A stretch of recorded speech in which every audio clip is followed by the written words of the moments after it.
I went down to Camp Jackson, and we spent a year, and it was really needed because we were heavy artillery, and everything was motorized. That was new.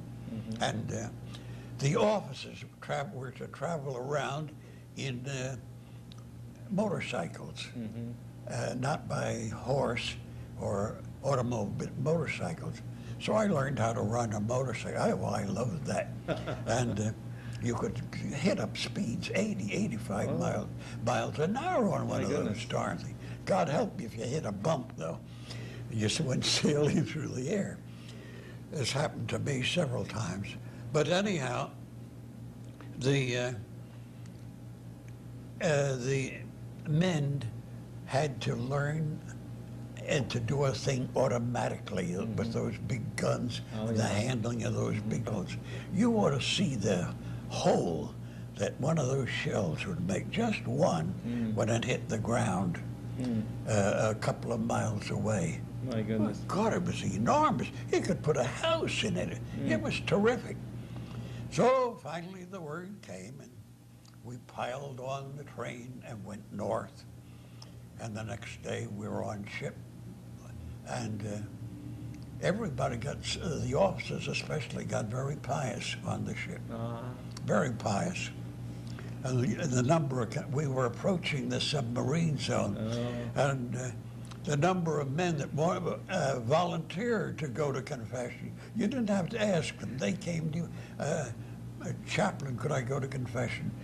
And you'd hear them, no matter where you were, on deck or below deck or in your room or in the recreation room, you heard them then and there on the spot.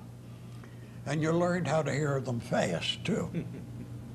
At Christmas time, there was only one other Catholic chaplain in the camp, and he sat on one side of the middle of the hall. I sat near him on the other side on camp chairs with our backs to the men. We had the men line up in single file behind each chair. We instructed them that one man would approach, kneel on one knee, make his confession, and the instant he got absolution, he was to leap to his feet and go out the other entrance. And the minute the first waiting soldier saw the priest raising his hand in absolution, he was to come up and get ready to drop on his knee on the other side, and you'd lean over here, well, God, I heard languages in French, German, Italian, and God help me, I tried it in Spanish. It was a case of either hearing the man or letting him possibly be killed without the sacraments. And many of them didn't speak much English. So between their English and my knowledge of foreign language, we got sufficient material for absolution. There was never any trouble about that. And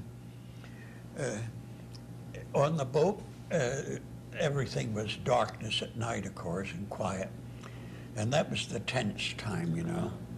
But we managed with that. There were a couple of false alarms. We could see in the distance escort boats. But what the soldiers were watching wasn't the escort boats in the distance, but was a telltale periscope coming toward them. And there were several false alarms, but we finally reached Dieppe safely, disembarked. And Persian learned that I had come. Now this is not to be published. Somehow or other, the news leaked slowly down the line that Chaplain Bonniwell had arrived. And somehow or other, it leaked through a spy, doubtless, Matahari, over to the German forces. But it took about 2 months. And when the Kaiser heard that I had landed, he fled, terrified, into Holland. The war was ended. I ended it. This is the real news.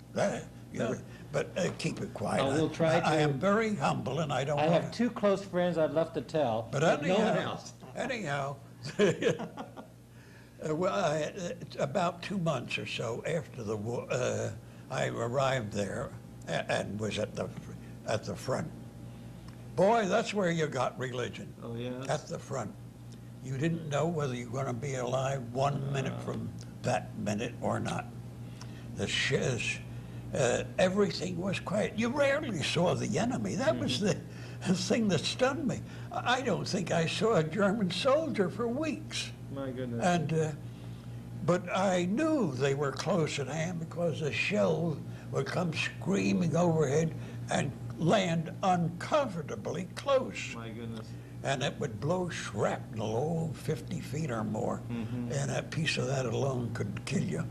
So everybody, I learned how to dive face first into the mud. If that was, if mud was in the ditch, dive into it. And better than have your head blown off. So I learned what unpleasant places dugouts were, and underground refuge for the soldiers at night. And of course, at night, it was the duty of the chaplain. If there had been any effort at advance and any of the troops had been shot and left on the battlefield, it was the duty of the chaplain to go out unarmed and get the dog tag, the identification badge off each soldier and bring it back. And of course, if he was alive, administer sacraments to him and try, if possible, to get him back to the trenches. And as a rule, the Germans respected withheld their fire. But of course, you never knew when you were going to run into some of the Germans there might have been atheists and would take great pleasure in shooting a chaplain. But it was a nerve-wracking work because until your feet were at the bottom of the dugout, after you were pulled over the edge by a dozen eager hands, you didn't know whether you were going to be alive for the rest of the night or not. Well, after 2 months, the Kaiser fled, and an armistice was finally worked out. And that's when the boys went crazy. And they forgot all about religion, most of them, not all, but many. And they were celebrating by going down to the inn, or as we'd call it, a saloon.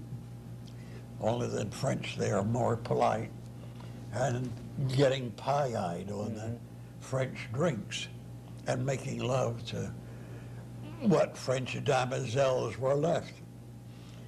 So finally we came back uneventually, and I was taken back to Fort Myer. I got my discharge there at Fort Myer.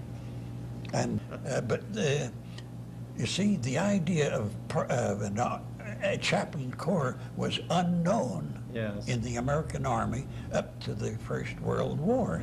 It was introduced. Well, there had been a couple of chaplains in the United States service before then.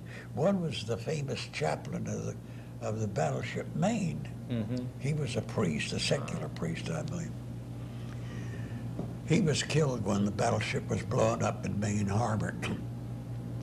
So I told him no. I said, this sort of life in peacetime, I said, is very hard. I said, I'd rather go back to the preaching. So reluctantly, he said, all right. So I got my discharge. Oh, we had to go back to Camp Jackson, to the horrors of Camp Jackson for our discharge. Oh, no. I got my discharge there and took the train to heaven and Philadelphia. I was now out of the Army.